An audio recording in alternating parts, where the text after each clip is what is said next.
Comenzamos este tema haciendo algunas reflexiones.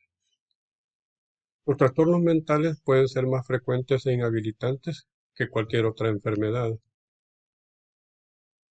El 15% de adultos en Estados Unidos, que son aproximadamente 20 millones de personas, pueden estar padeciendo de serios síntomas depresivos. En un momento dado, casi 2 millones de personas están sometidas a un tratamiento formal. En California, el suicidio, independientemente cuál sea el método utilizado, aquí representamos uno, el ahogamiento, otro, el uso de sustancias. En nuestro medio quizás es de lo más frecuente. Vemos muy seguido en el Hospital Rosales, en los hospitales generales, intoxicaciones pues por medicamentos como una forma del suicidio o de uso de otros métodos, por ejemplo, armas de fuego, que son métodos más letales. Independientemente del método y de la letalidad, el suicidio. En segundo lugar, tenemos los accidentes de tránsito.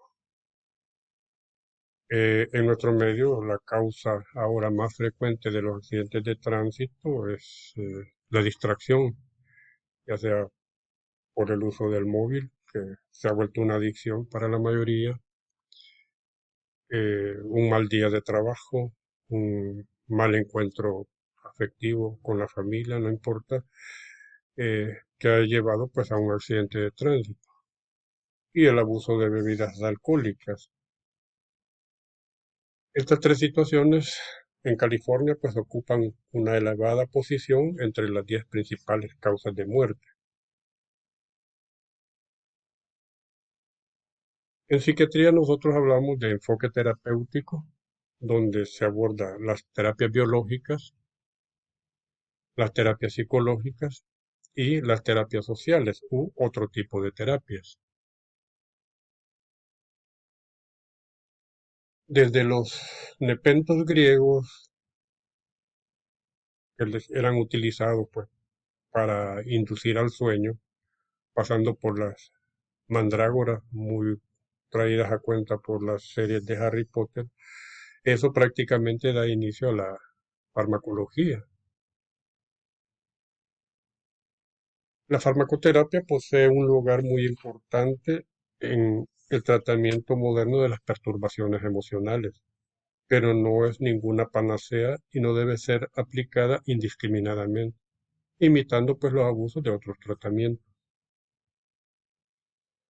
Los principales trastornos mentales han sido marcadamente modificados por el advenimiento de drogas efectivas.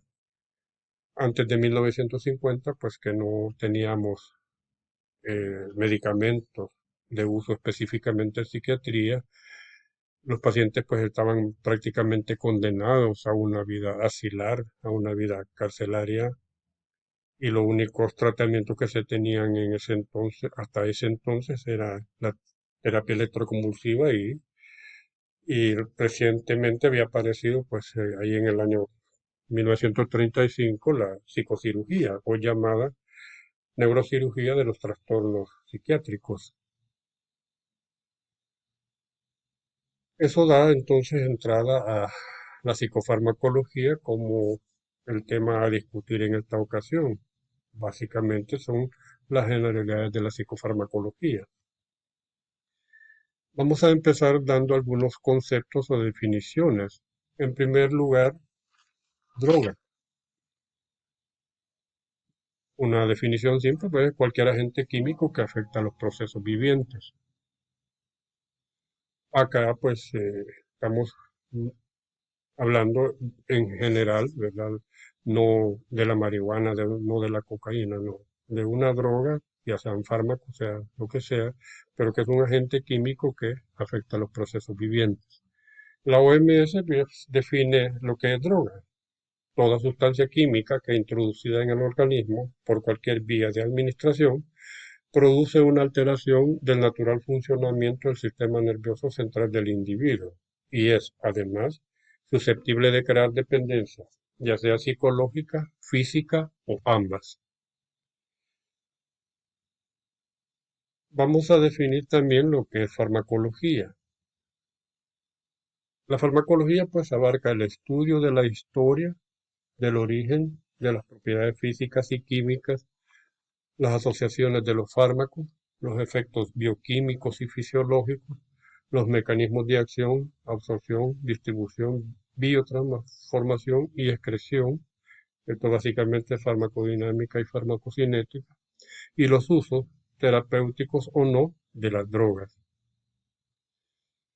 ¿Cuáles son las principales ramas de la farmacología? Ahí tenemos una gama, ¿verdad?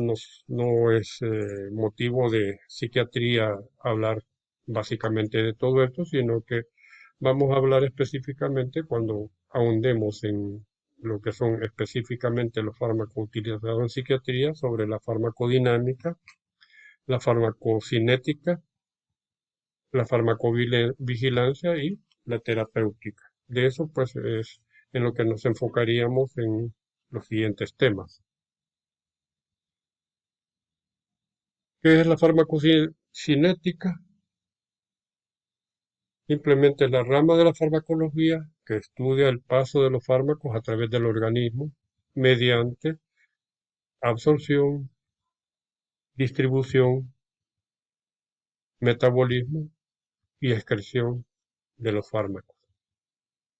Tenemos acá representado pues lo que es la absorción, la distribución, el metabolismo y la eliminación del fármaco. Absorción por cualquier vía, oral, parenteral, se distribuye básicamente nuestros fármacos funcionan a nivel cerebral, ¿verdad? Son metabolizados frecuentemente o en general en el hígado y son eliminados ya sea por vía renal, por vía fecal, por la transpiración.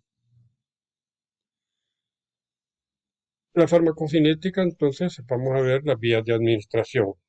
Ahí donde se absorbe, eso pasa al plasma sanguíneo como droga libre o como droga conjunta, eh, actúa en los sitios de acción, en nuestro caso, o en los psicofármacos, lo vamos a ver más adelante, que todos actúan a nivel cerebral, que son metabolizados luego de actuar, de su mecanismo de acción, y son transformados y por último son excretados por las diferentes vías que ya había mencionado. La farmacodinámica se refiere pues al estudio de los efectos bioquímicos y fisiológicos de los fármacos y sus mecanismos de acción y la relación entre la concentración del fármaco y el efecto de este sobre un organismo. Todos sabemos que es importante pues la concentración o la cantidad del fármaco. Si hablamos de los antibióticos, sabemos que debe de haber una, una concentración adecuada pues para que haga su efecto. Si la concentración es baja, pues no vamos a lograr el efecto que deseamos. Entonces tenemos que el fármaco, lo importante es la concentración en sangre, ¿verdad? La interacción del fármaco con el receptor, esto llega a darnos un efecto y lógicamente va a haber un resultado clínico. La dosis es la que nos va a dar la concentración plasmática. Eso nos va a llevar a una concentración en el sitio efectivo.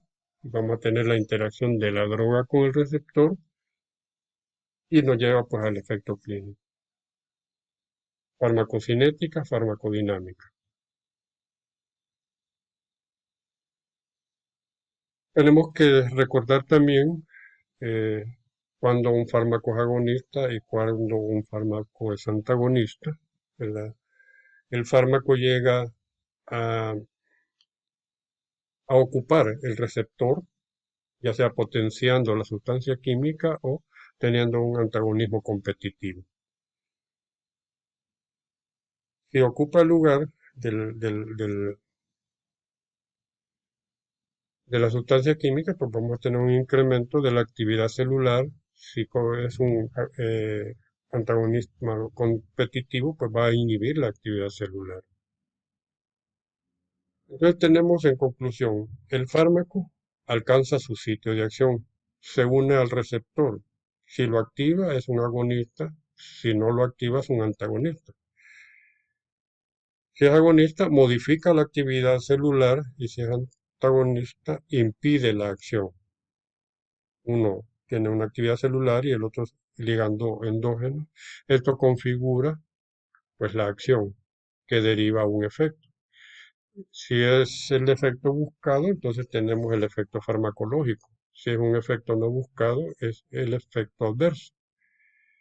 Si es el efecto farmacológico, eso nos establece las indicaciones y si es el efecto adverso, eso establece las contraindicaciones en el uso del fármaco. Entonces tenemos, para nosotros es importante eh, explicarle al paciente más que el efecto terapéutico, los efectos secundarios o adversos de un medicamento. Sabemos que si llega una persona, en el caso con una infección, pues el antibiótico sabemos que va a tratar la infección, que va a combatir la bacteria que está produciendo esa infección. Y por eso lo damos, pero también tenemos que explicar, y más importante, al paciente, los efectos secundarios. En psiquiatría para nosotros es tremendamente importante explicar más los efectos adversos, ya que a veces son tan ruidosos que el paciente, si uno no le explica, considera que le está, como dicen ellos, me está cayendo mal el medicamento y por eso lo suspenden. El error ha sido nuestro en que no le hemos dicho, mire, si usted toma, por ejemplo, imipramina, un antidepresivo tricíclico, le va a dar resecadas de la boca, probablemente le dé retención urinaria y probablemente le dé un poco de estreñimiento. Si no le explicamos eso, el paciente lógicamente, él o la paciente lógicamente va a decir, no me ha caído bien el fármaco y no he visto mejoría. Entonces lo suspende. Cuando sabemos que los antidepresivos tricíclicos, como la imipramina, tardan 21 días en iniciar su efecto terapéutico. Pero como los efectos adversos aparecen primero, entonces el paciente, la paciente dice, no, me cayó bien y por eso suspende el medicamento. Y todo fue por falta de explicación del profesional de la salud en cuanto a esa situación de los efectos adversos. Tenemos acá pues las vías dopaminérgicas. Recordemos pues que todos los fármacos o psicofármacos utilizados en psiquiatría actúan ahí en el cerebro, en las diferentes vías y específicamente en los diferentes neurotransmisores. Tenemos acá las vías dopaminérgicas, son 4 vías, ¿verdad? La vía mesolímbica, la vía mesocortical, la nigroestriada y la tuberoinfundibular. El efecto antipsicótico, es decir, para tratar la psicosis, es especial en la vía mesolímbica y la vía mesocortical. La vía neuroestriada y la vía tuberoinfundular lo que nos explica son los efectos secundarios. Por ejemplo, en la vía neuroestriada nos van a dar los efectos de tipo extrapiramidal, cuando hablamos de distonía aguda, parkinsonismo, síndrome del conejo, etcétera. Es el efecto adverso de los antipsicóticos sobre esa vía. Y la tuberoinfundibular que nos va a dar pues la hiperparalotinemia que se traduce pues como galactorrea en los pacientes. Un poco de disfunción eréctil en algunos pacientes, pero principalmente va a haber galactorrea. Esos son efectos secundarios. Entonces, si nosotros no le explicamos al paciente cuando vamos a utilizar un antipsicótico típico, que puede llegar a tener esas situaciones. Si no se lo explicamos, entonces va a decir, me cayó mal el fármaco, ¿verdad? Y no mejora en cuanto a su cuadro alucinatorio o delirante, porque estamos hablando de psicosis. Y también volvemos, eh, la psicosis, lo que es el cuadros alucinatorios delirantes, tardan 20, 21 días en iniciar el efecto terapéutico, por lo tanto, tenemos que esperar ese tiempo para que esos síntomas, alucinaciones y delirios empiecen a desaparecer. Entonces tenemos acá resumido lo que es la farmacodinámica, la farmacocinética. Ya no vamos a insistir en esto. Y algo bien importante, este pequeño esquema es donde prácticamente actúan todos los psicofármacos, todos los psicofármacos. En la hendidura sináptica actúan específicamente sobre los neurotransmisores, la mayoría de fármacos, si no directa o indirectamente. Entonces, ¿qué es un neurotransmisor? Vamos a considerar un neurotransmisor, en primer lugar, que se sintetiza en la neurona, en los axones, eh, que se sintetice a partir de aminoácidos esenciales, que se almacenen en las vesículas sinápticas, es decir, que estén cerca de la hendidura sináptica, que su liberación se lleve a cabo por un proceso de exocitosis dependiente de calcio, que se mueva en la hendidura sináptica y que vaya a combinarse con el receptor postsináptico. Esto va a producir, pues, eh, la respuesta esperada. Luego se mueve, hay una remoción del neurotransmisor y es reabsorbido por la vesícula sináptica. Aquí tenemos la enzima catecol ortometiltransferasa y dentro de la célula tenemos la monoaminooxidasa, que son dos enzimas tremendamente importantes en esta situación. Entonces, conociendo lo que es la dinámica de un neurotransmisor, es aquí donde actúan todos los neurotransmisores, los psicofármacos, es aquí, en este espacio. Tenemos pues el ejemplo de la dopamina, tenemos las vesículas sinápticas, van a la hendidura sináptica, son liberados por un proceso de exocitosis dependiente de calcio, actúan sobre los receptores dopaminérgicos que habíamos hablado ya, las 4 vías dopaminérgicas. Hay receptores dopaminérgicos de 1, de 2, de 3, de 4, ¿verdad? Allí actúan, hacen su efecto y luego son removidos y vuelven a la neurona. Igual la serotonina, ¿verdad? Es así entonces cómo actúan dijéramos, los psicofármacos, pero eso vamos a hablar posteriormente. Vamos ahora entonces a lo que es farmacovigilancia. La farmacovigilancia, pues, es la supervisión exhaustiva que se realiza en el control de los medicamentos en lo que respecta a su administración, a su efecto, a las reacciones adversas que puedan haber, lo que hablábamos antes, y las interacciones con otros fármacos. Vamos a dar otros conceptos, hablar de otros conceptos, por ejemplo, el efecto farmacológico, como una modificación documentable que un medicamento produce en un organismo humano. Esta actividad se puede expresar ya sea a nivel bioquímico o funcional y está claramente relacionada pues, con el suministro del medicamento. Tenemos lo que es eficacia terapéutica. La eficacia terapéutica es la capacidad de una sustancia farmacológicamente activa o inerte, como el caso de un placebo, de producir una modificación útil o positiva en el curso de una enfermedad. Vamos a tener tres tipos de eficacia terapéutica, vamos a tener tres tipos de eficacia terapéutica. En primer lugar, tenemos la eficacia terapéutica preventiva. Aquí el organismo es puesto en la condición de no ser susceptible a la implantación y sobre todo al desarrollo de una enfermedad.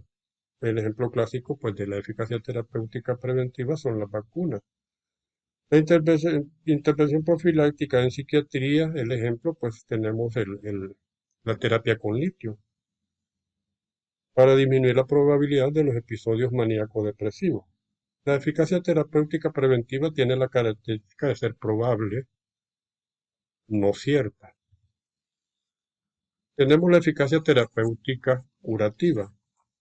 ¿En qué consiste? Pues básicamente son intervenciones terapéuticas que modifican radicalmente el curso de una enfermedad a través de la eliminación de sus raíces, que están cuantificadamente bien documentadas en sí mismas y en el paciente están presentes.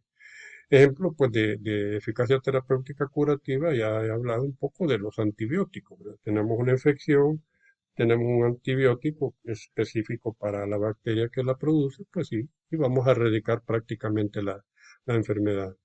Estas intervenciones se realizan solamente con principios farmacológicamente activos. Tenemos la eficacia terapéutica sintomática. Esta se compone de dos partes. La intervención farmacológica no consigue modificar las raíces, es decir, las causas del problema. No modificamos las causas de la enfermedad.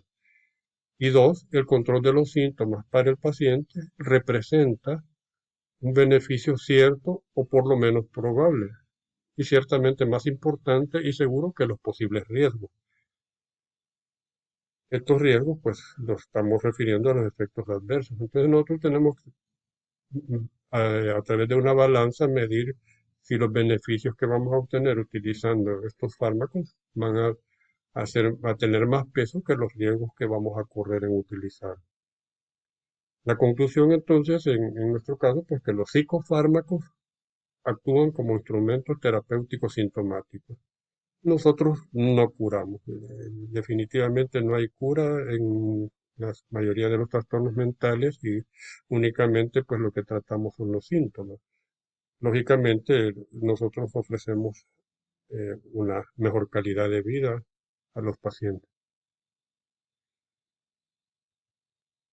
Ahora vamos a entrar a vamos a entrar específicamente a lo que son los fármacos. Para hablar de la calidad de los medicamentos, tenemos que definir qué es calidad, y es el grado en que un producto satisface las necesidades del consumidor. Entonces, la calidad de un medicamento, lógicamente, es el cumplimiento de las especificaciones que un medicamento posee, de modo que satisfaga las características de eficacia, potencia, pureza e inocuidad. Lo que decía, el cumplimiento de las especificaciones que un medicamento posee, de modo que satisfaga las características de eficacia. ¿A qué nos referimos con eficacia? Que el producto debe proporcionar la respuesta terapéutica esperada. Potencia, que contenga la cantidad exacta del principio activo, que indica pues la rotulación. Por ejemplo, hablamos del acetaminofén, 500 miligramos. Cuando se cuantifica el componente activo, tenemos que tener que hay 500 miligramos de acetaminofén o paracetamol. El resto, pues, es el excipiente, es la vía en la que se mueve el componente activo. La pureza significa que debe estar libre de contaminantes, de modo que en un análisis químico solo debe encontrarse el principio activo y el excipiente. Y por último, pues la inocuidad, es decir, que posea el mínimo de efectos secundarios. El control de calidad. El control de calidad, pues nos estamos refiriendo a la verificación del cumplimiento de los requerimientos físicos, químicos, microbiológicos, legales y presentaciones de los medicamentos, comparándolos con estándares ya establecidos, los cuales son tomados principalmente de la farmacopea de los Estados Unidos. Actualmente se utiliza la USP 22. Si nos referimos entonces al control de la calidad estatal, prácticamente se divide en tres áreas. Entonces tenemos acá cuáles son las áreas del control de calidad a nivel estatal. En primer lugar tenemos el área de inspección. Esta área prácticamente es cualitativa, donde se realizan tomando en cuenta tablas estándar, de las cuales se obtiene el número de unidades a inspeccionar al azar, de acuerdo al universo de los medicamentos. Es decir, usted tiene un lote de medicamentos y al azar toma una muestra y entonces ahí va a observar la apariencia del producto, el nombre correcto del medicamento, tanto su nombre genérico como su nombre comercial, la concentración, es decir, el componente activo, el número de lote, la fecha de fabricación, la fecha de vencimiento, vía de administración, la presencia del sello de garantía y que el envase sea adecuado. Esto es prácticamente el área de inspección.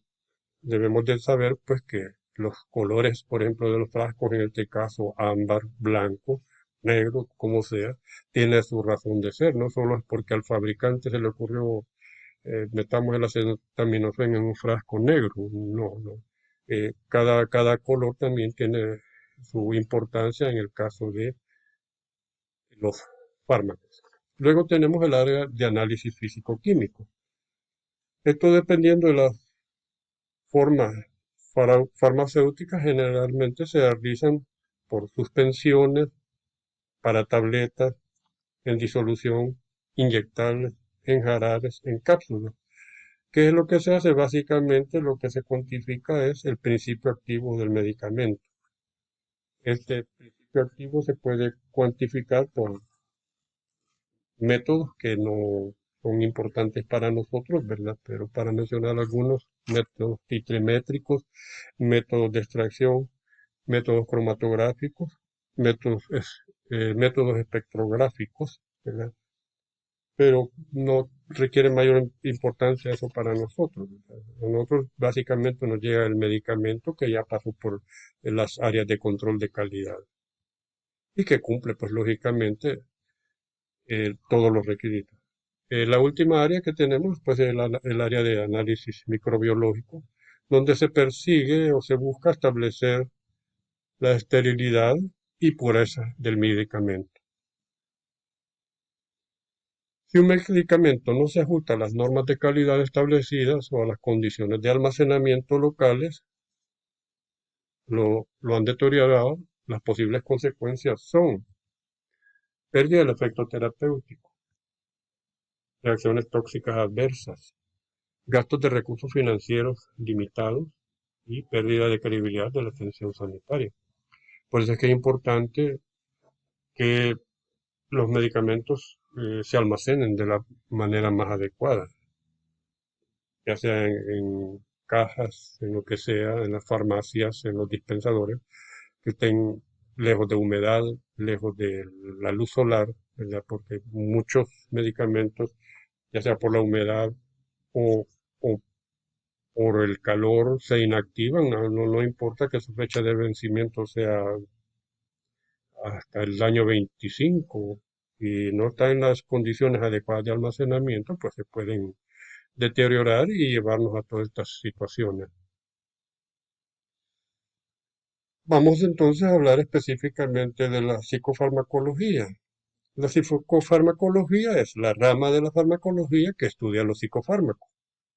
¿Y qué son los psicofármacos? Los psicofármacos son sustancias que deprimen, estimulan o alteran la naturaleza de la conducta. Psicofármacos pues son sustancias que deprimen, estimulan o alteran la naturaleza de la conducta. ¿Cuáles son las sustancias que deprimen? Les llamamos psicolépticos. ¿Qué medicamentos o qué grupo de medicamentos tenemos en los psicolépticos?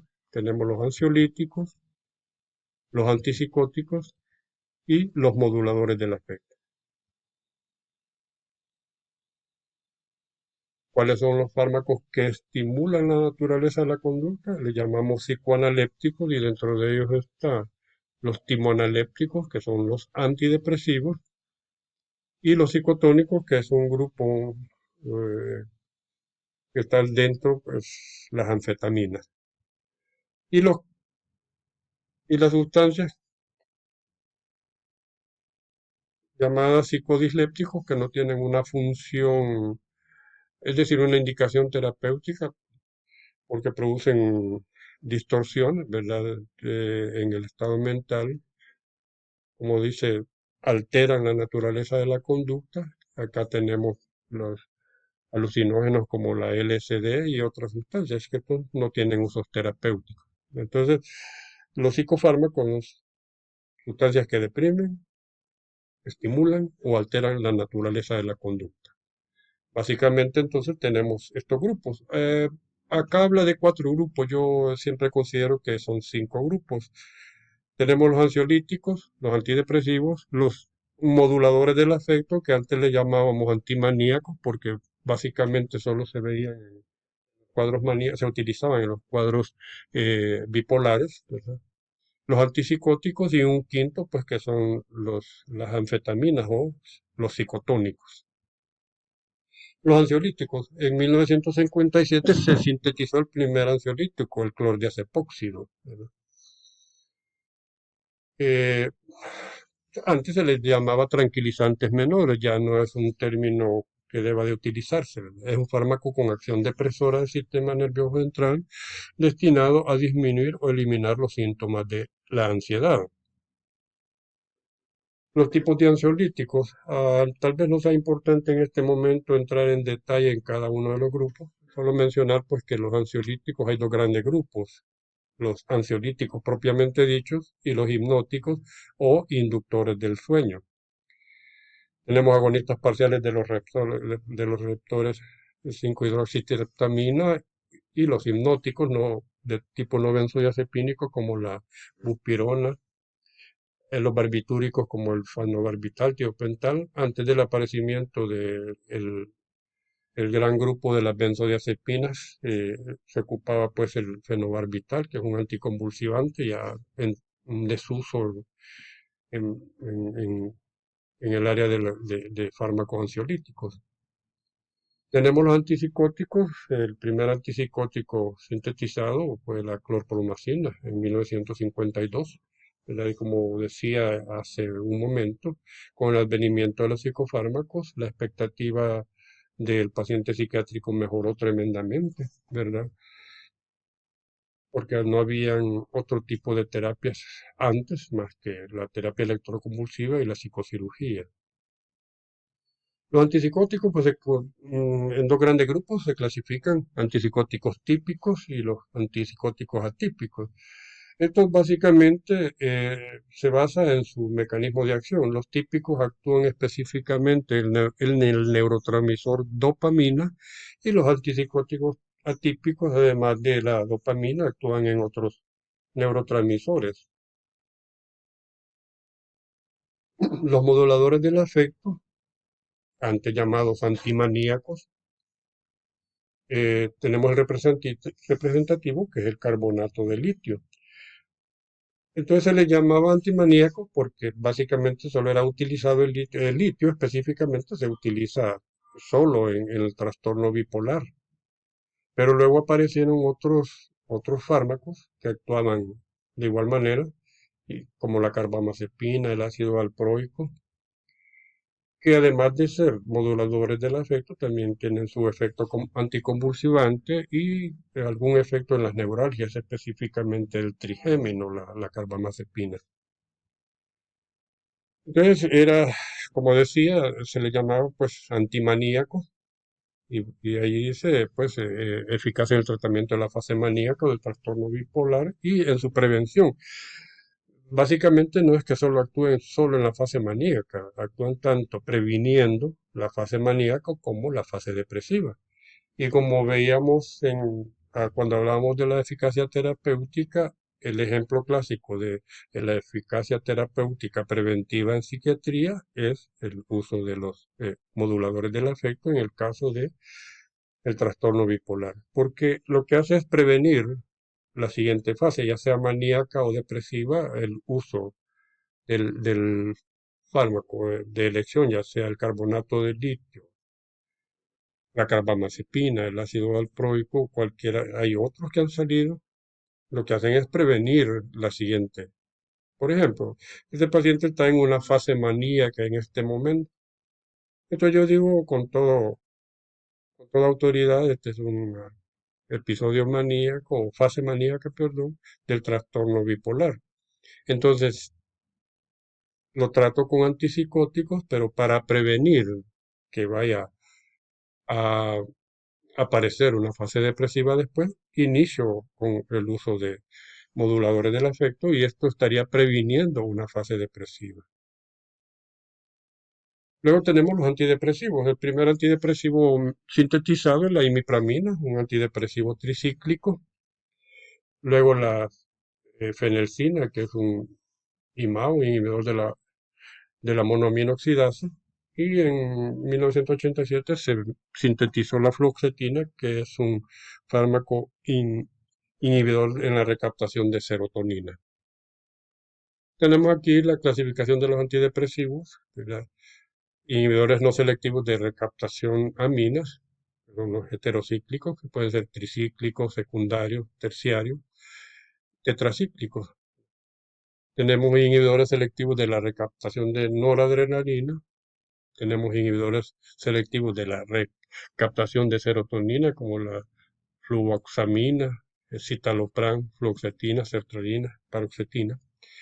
Inhibidores de la monoaminoxidasa, ¿verdad? Tenemos el moclobemide, el Aurorix, tenemos la fenelcina. Inhibidores selectivos de la recaptación de serotonina, noradrenalina, como la venlafaxina, duloxetina, que son los que le llamamos antidepresivos duales, y otros, trazodone, trazone, que es tetracíclico. Y hablamos de los psicotónicos, que decía es un quinto grupo que casi no se toma en cuenta, pero tiene sus aplicaciones médicas, ¿verdad? Dentro de los psicotónicos tenemos los derivados de la metilsantina, dentro de ellos la cafeína, teofilina, teobromina, los compuestos piperidínicos, que es la ritalina, y las aminas despertadoras, llamadas así, pues la anfetamina, metanfetamina, fenfluramina. De los más utilizados, pues tenemos la ritalina, el metilfenidato, que se utilizan mucho en el déficit de atención con hiperactividad y en algunos casos de depresiones refractarias a antidepresivos y a veces hasta la terapia electroconvulsiva, ¿verdad? Pero es una utilidad muy seleccionada. Eh, Esto lo que producen, pues, es, eh, como son estimulantes, ¿verdad? Por ejemplo, tenemos ahí la cafeína, teofilina, teobromina. Eh, esta diapositiva simplemente es para romper algunos mitos, ¿verdad? Que eh, ustedes dicen: "Ah, voy a tomar una taza de café para no dormir, ¿verdad? Eh, y un expreso, un café fuerte, decimos. Si ustedes observan cuánta cafeína tiene un café expreso, 35 miligramos de cafeína. ¿Cuánto tiene una Coca-Cola? 50 miligramos. Un café americano está en 70, 90 miligramos de cafeína. La teofilina, que es del té negro, 100 miligramos, y el chocolate, que es la teobromina, tiene de 100 a 200 miligramos. Entonces es paja que ustedes con una taza de café expreso no van a dormir. Mejor hártense un chocolate a la española y entonces vamos a ver cómo pasan toda la noche hiperactivados. Bien, recapitulando, pues tenemos los síntomas que pueden tratar los psicofármacos. En primer lugar, tenemos los ansiolíticos, que tratan el insomnio, los inductores del sueño, la ansiedad, su nombre lo dice, estados de agitación, no necesariamente en cuadros psicóticos, ¿verdad? En pacientes agitados, por ejemplo, un antisocial que llega agresivo, violento, y en las famosas depresiones neuróticas. Tenemos los antidepresivos que tratan, pues, la depresión mayor. Los neurolépticos o antipsicóticos, preferiría el uso de antipsicótico, el término, que trata tanto la fase maníaca de la manía codepresiva, trata los cuadros delirantes y los cuadros alucinatorios. Eso es psicosis. Pérdida del contacto con la realidad, que hay delirios, alucinaciones, puede haber excitación psicomotriz, entonces considerado como eso dentro del episodio maníaco. Entonces eso es lo que tratan los antipsicóticos. Y los moduladores del afecto, que son preventivos tanto de la fase maníaco como la fase depresiva del trastorno bipolar. Hay que hacer algunas consideraciones generales en cuanto a los psicofármacos. En primer lugar, la prescripción médica. Frank Kafka decía, redactar recetas es fácil. Lo difícil es comprender a los pacientes y eso es tremendamente válido. No nos volvamos pastilleros solo dando recetas. Llega una persona, mire, me duele la cabeza. Eso se ve muy frecuente en su servicio social. A donde estén, sea unidad de salud, lo que sea, van a llegar pacientes, me duele la cabeza, bueno, allá darle un ibuprofeno, que el ibuprofeno no debe de darse. ¿Y qué nos estamos haciendo? Solo médicos pastilleros, ¿verdad? Eso no debe de ser así. Nosotros debemos de entender el por qué este paciente o esta paciente le duele la cabeza, no simplemente ver el síntoma, sino ver qué hay atrás de eso. Si le tomamos la atención, puede ser que la señora sea hipertensa. Si nos ponemos a hablar con la señora o el señor, vamos a ver que tiene una cantidad de problemas grandes y que su cefalea simplemente es un síntoma de un cuadro más grande que puede ser un cuadro depresivo. Debemos de tener consideraciones tanto científicas como éticas como sociales en cuanto al uso de los medicamentos. En primer lugar, el balance beneficio-riesgo, que ya lo había explicado. Cuando vamos a indicar un fármaco y específicamente los psicofármacos, debemos de venir el balance beneficio-riesgo. ¿Qué tanto peso el beneficio que va a obtener esta persona con este fármaco al riesgo al que lo vamos a someter al dársela? Si lógicamente el beneficio es mucho más grande que los riesgos, pues indiquémoselo. Si no, pues igual. Por ejemplo, la imipramina, un excelente antidepresivo tricíclico, pero si tenemos una persona mayor de 45 años que tiene problemas cardíacos o problemas prostáticos, pues no lo indiquemos, ¿verdad? Porque empeora el problema prostático y puede generar más problemas cardíacos. Entonces debemos de valorar eso. Hay otros antidepresivos entonces que no tienen lógicamente esos efectos. Uso, abuso y mal uso. Eh, los fármacos en general, hasta hace poco tiempo, pues se utilizaban de una manera indiscriminada.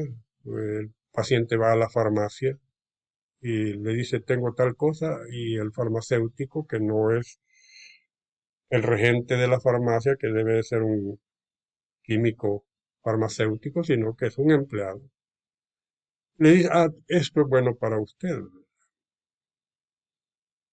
Eso se refiere al mal uso de los fármacos. O personas que se acostumbran a que todos los días vamos a tomar un acetaminofén, voy a tomar esto, todo aquello, o porque tienen una gripita, me voy a tomar una amoxicilina. Entonces, básicamente se están, a nivel de la población, a nivel cultural, se están usando o abusando de los medicamentos. En psiquiatría, pues, tenemos ese pequeño problema también, ¿verdad? Hasta hace poco tiempo, por ejemplo, las benzodiazepinas, que son fármacos, eh, al igual que los barbitúricos, con una prescripción médica especial, antes se vendían hasta, iban a comprar ustedes 10 tomates, 4 cebollas, y la vieja le ofrecía, mire, también tengo diazepam, ¿verdad? Que eran de las que se robaban allá en el seguro o en los establecimientos de salud, porque un hambre que le llevan a estos medicamentos, entonces, y se generó una adicción tremenda, pues, por el uso indiscriminado. Luego tenemos la mala práctica médica, lo que les decía, ustedes no se tienen que ser médicos pastilleros, tienen que entender a su paciente, llegar a la causa, a la raíz del problema para darle un mejor tratamiento, que no necesariamente deba ser farmacológico. Desgraciadamente, nuestra población llega a la unidad de salud, a donde sea, y exige básicamente que se les dé medicamentos. A veces llegan hasta allá con una lista de medicamentos. Por ejemplo, llegan con el niño, fíjese que tiene gripe, pues quiero que le dé amoxicilina, que le dé clorfeniramina, que le dé ambroxol y que le dé acetaminofén, 4 medicamentos. Para una pinche gripe realmente solo el acetaminofén es útil, ¿verdad? Y bastante líquido, pues. ¿Para qué le van a dar un antibiótico a una gripe? ¿Para qué le van a dar eh, eh, un antialérgico? ¿Para qué le van a dar un, un Ambroxol, un antitusivo si no tiene ni tos? Pero ya la gente llega básicamente con una lista de medicamentos que quiere y que nosotros, por no complicarnos la vida, pues ahí van las 4 recetas. Las 4 recetas que no eran necesarias. La mala práctica médica, pues vemos como muchas veces actuamos de una manera inconsciente, ¿no? Con los pacientes, utilizando medicamentos que no debemos utilizar. La automedicación es otro problema bien serio, lo que mencionaba anteriormente, ya sea porque el vecino le dijo, mira, esta me cayó bien, esta no. En psiquiatría se ve mucho eso. Eh, el hecho que tengamos buena cantidad de antidepresivos o de ansiolíticos no significa que le voy a dar este o este o este. Los pacientes llegan a la farmacia a pedir esto para tal cosa que nadie se las ha indicado. Yo soy de la idea de que todos los medicamentos deben de ser por prescripción médica y más los pacientes, los medicamentos de uso psiquiátrico, ¿verdad? Por lo delicado que son. El mercado también, ¿verdad? El mercado colabora mucho con esta cuestión de los medicamentos. Eh, a las propagandas a veces poco éticas que hacen, la venta libre que hay de muchos medicamentos, por ejemplo en los mercados, usted va y puede conseguir de todo, de todo, ¿verdad? Pero no sabemos la calidad, no sabemos cuál es el componente activo, qué cantidad tiene. Una experiencia que tuvimos en el psiquiátrico cuando yo era residente era de que utilizábamos mucho el famoso Valium, eh, diazepam de la Bayer, ¿verdad? En ampollas para los pacientes que llegaban en abstinencia alcohólica y cuadros a veces de delirium alcohólico, delirium tremens. Entonces teníamos la Valium y era sorprendente que a veces con solo enseñarle la ampolla de Valium al paciente ya se fondeaba, ¿verdad? Era exagerado. Luego pues la Bayer no sé qué pasó. Entonces apareció la famosa diazepam del laboratorio López, de que le poníamos 1, 2, 3 ampollas y el paciente no se dormía, no se sedaba. Entonces esas ampollas se mandaron al laboratorio del control de calidad del Ministerio de Salud y se determinó que el componente activo, la concentración, que debía de ser de 10 miligramos, solo tenía 2 miligramos. La pureza prácticamente, si uno la veía a trasluz, porque la ampolla es ámbar, se veía contaminada, o sea, había residuos, no había. Entonces era lógico que no le iba a pegar al paciente, pues. El uso inadecuado en tiempo, en dosis. Todos los medicamentos tienen, por ejemplo, la amoxicilina se va a tomar un adulto 500 miligramos cada 8 horas. ¿Qué significa cada 8 horas? A las 6 de la mañana, a las 2 de la tarde y a las 8 de la noche. No después del desayuno, después del almuerzo y después de la cena, como solemos hacerlo. No es así la indicación. ¿Por qué? Por la farmacocinética, por la farmacodinámica. Se alcanzan niveles sanguíneos del medicamento y su vida media, que puede ser de 8 horas, de 12 horas, 24 horas. Entonces, en base a eso va a ser la indicación. Si en lugar de la amoxicilina dicen ampicilina, ya cambia cada 6 horas. O de otros más dijéramos, más actuales, cefalosporinas y todas esas cuestiones, hablando de lo más común y de lo más silvestre que hemos utilizado en nuestra vida, ¿no? Eh, en tiempo, ¿cuántos días de tratamiento van a indicar, por ejemplo, un antibiótico? ¿Y cuál es la razón? 7, 10, 14, 21 días, dependiendo de las dijéramos, la sintomatología como va en remisión. No 3 días, no 4 días, o no solo una tableta de amoxicilina como suele hacer la gente, ¿no? El uso racional de los psicofármacos. En primer lugar, pues jamás debemos considerar los psicofármacos como un instrumento único de tratamiento. Jamás, jamás. Deben evaluarse los efectos farmacológicos, ya decía, medir el beneficio, el balance beneficio contra el riesgo. Los psicofármacos deben de utilizarse en situaciones concretas. Debe evaluarse también con otras intervenciones o interacciones. Por ejemplo, a esta persona, a este paciente le hemos indicado pues que psicoterapia y que a veces el médico psiquiatra no tiene el tiempo necesario para aplicarla. Entonces se recurre a psicología, que no es lo correcto, no es lo correcto. Pero si usted tiene sedado a un paciente, le está dando una benzodiazepina o le está dando este paciente, si usted la acuesta en el canapé, se va a dormir, pues ¿y cuál psicoterapia le va a dar? Entonces usted tiene que valorar esas intervenciones e interacciones. Si lo va a someter a un proceso psicoterapéutico, no tiene por qué mantenerlo sedado. De hecho, mantener a un paciente sedado no es lo más adecuado. Lo ideal es que el paciente sea funcional utilizando los fármacos. La droga ideal. ¿Cuáles son las características de la droga ideal? En primer lugar, curar o aliviar los mecanismos patogénicos. Ser rápidamente efectiva. Beneficiar a la mayoría o a todos los pacientes. Carecer de potencial para crear dependencia. No desarrollar tolerancia. Tener el mínimo de toxicidad. Baja incidencia de efectos colaterales. No ser letal a dosis excesivas. Poder usarse en pacientes ambulatorios, así como en pacientes internados. No alterar las funciones cognitivas, perceptivas o motoras.